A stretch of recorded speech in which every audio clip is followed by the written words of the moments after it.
Time now for Scoop, our weekly conversation on international media and the political and economic headwinds confronting the industry. We look at who shapes the narrative, explore journalistic ethics, and ask the reporters difficult questions. With trust in the press at a nadir, it's a critical eye on a critical profession.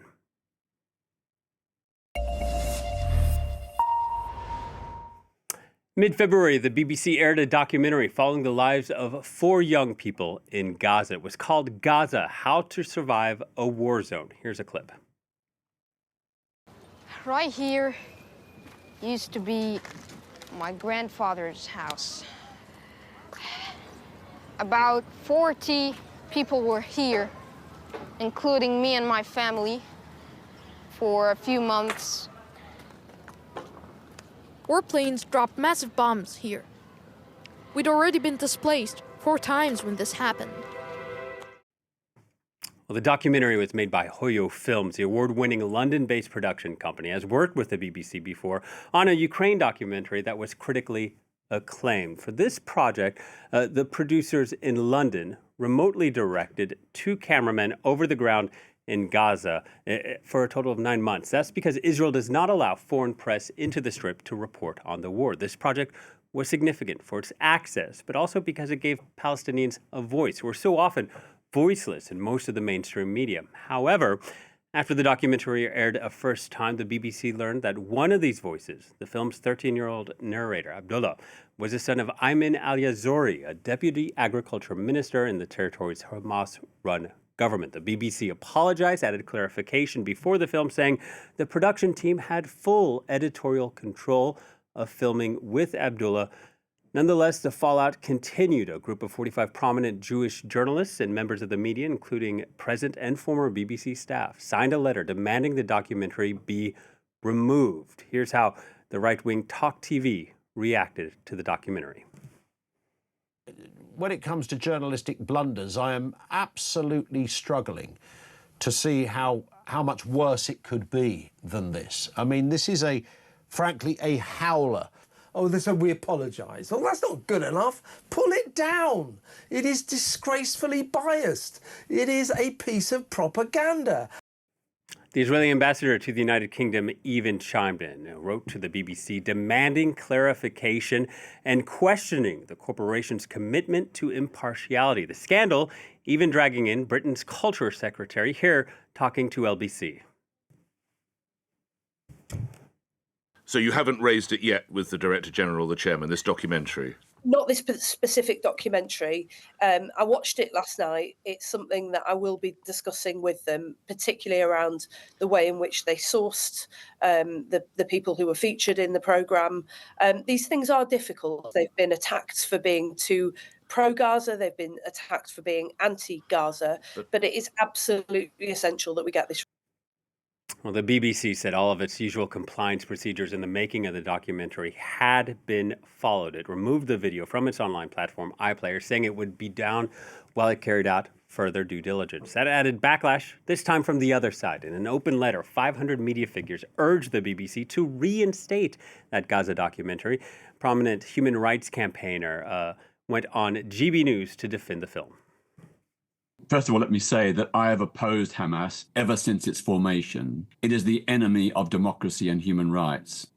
With regard to this particular video, the BBC has rightly apologized, and they've added text to the video to make it clear who the young boy is. However, having said that, he is narrating the experiences of children in Gaza. His documentary does not support Hamas or excuse Hamas in any way. It's simply about the suffering of Palestinian kids in Gaza.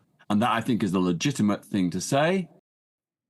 Then on Thursday, the BBC's board discussed the film and said in a statement that it had identified serious flaws. Some of these were made by the production company, some by the BBC. All of them are unacceptable. BBC News takes full responsibility for these and the impact that these have had on the corporation's reputation. We apologize for this, end quote.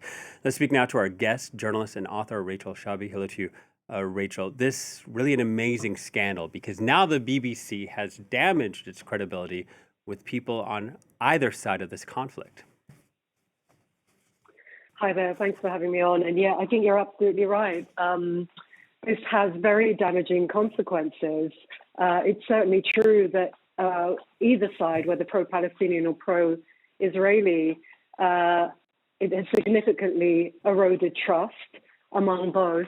It's also just made it harder for anybody to actually make a documentary film about Gaza, about the children of Gaza, about the impacts of Israel's war on Gaza for 15 months, just because of the extra, jumping through hoops that will have to be done. And I think you're right to raise two separate issues here. One is absolutely the failure in due diligence in establishing that one of the children featured in the film is connected to a Hamas official.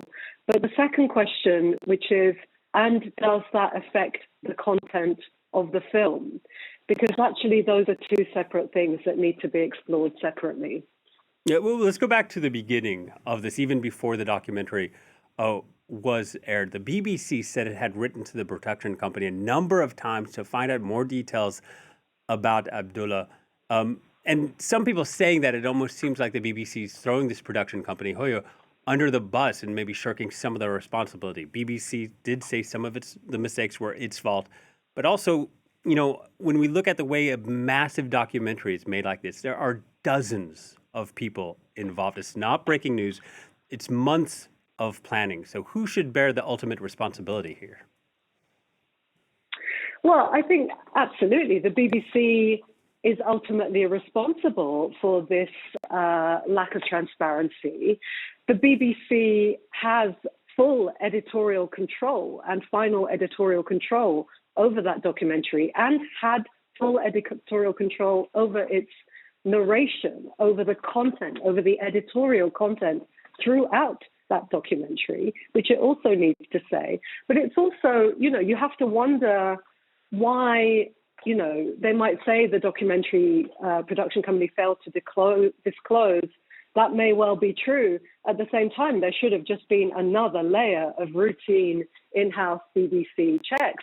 They have a very solid Middle East bureau, journalists with decades of experience in this context, in this region, any one of whom might have been able to establish more transparency and due diligence over this process.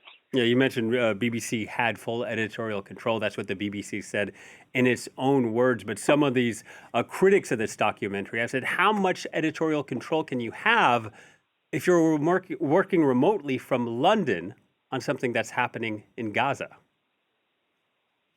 Yeah, and I think that's a legitimate question. And we have to say, throughout the 15-month Israeli bombardment of Gaza, it's not allowed journalists, independent journalists, international journalists into Gaza. And at the same time, we have the Israeli line pushed by, very noisy pro-Israel pressure groups that says, well, anything coming out of Gaza at the moment is controlled by Hamas, therefore we can't believe any of it. And so, given that context, given that there's a war, but there's also a propaganda war, which we understand happens with any war, what can the BBC do? It can work with camera people and journalists on the ground. It can try and independently verify these facts. And again, we come back to this point of, to what extent is a child's narration, should that be judged by the actions or the position of their parent in any context? Would that be a reasonable question? In the context of Gaza, where Hamas absolutely has a military wing that carried out the appalling atrocities of October 7, which were a war crime, it also is a government, and therefore thousands of people in Gaza are on its payroll. And so what are we saying? What's the degree? What's the litmus test for Palestinians? And is that same test also applied to Israelis and relatives of officials or soldiers and so on? I don't think it is. Yeah, another thing coming out of the statement from Thursday was that money did go to the 13-year-old narrator's mother. They're trying to look into what that means, how far that goes.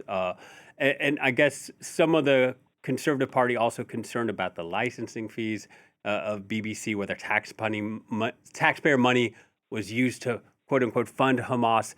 How big of a scandal is this in the UK? Can you frame it for our international viewers? Yeah, so you touched on an interesting point there, which is that we have the war and its horrendous consequences for people in that region, including Palestinian children. The UNICEF estimates for the past year is that 14,500 children at least in Gaza have been killed because of Israel's bombardment. We also have the propaganda war. And we have, on top of that, a culture war in the UK that is also influencing the way this is playing out, which is that we have elements of the right wing that are consistently attacking the BBC as, you know, all the things that are a part of a culture war: elite, woke, liberal, leans left, all of the things. And so it is very much part of the right wing attack on the BBC that this is playing into, and that's what's giving it the amplification in the right-wing media, that it's become part of that culture war. And of course, what gets lost in this are the human lives, the human realities on the ground in that region, which of course is what the documentary essentially is. It's a narration through children's eyes of the experience of going through a war in Gaza. That gets lost in the culture war as much as it does get lost in the propaganda war. Yeah, and I'm curious, in the statement, the BBC also said that it had no plans to broadcast the program again in its current form. Is that the right decision? Well, I'm not sure it is. I think that the transparency is key. They absolutely did fail in the transparency over not establishing who the actors in the film were, who the protagonists rather in the film are. Can it be edited in a way that makes that clear? I think it can. It's interesting that in the BBC statement, it does talk about the lack of transparency over the Hamas official. It doesn't actually say anything about the content itself. And again, that's the question. Does what we found out through this process, through the transparency, does it in any way affect the capacity of 3 children in Gaza to narrate their experiences of how they survive a 15-month-long war? Rachel, thank you so much for your time. Rachel Shabi, journalist and author, joining us from London. I'm afraid that's all we have time for.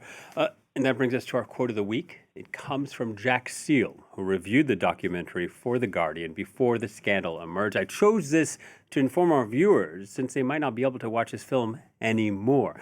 Seal wrote, quote, "The children of Gaza will be its future if they are able to remain there. That the cameras predominantly follow children has an unexpected double effect.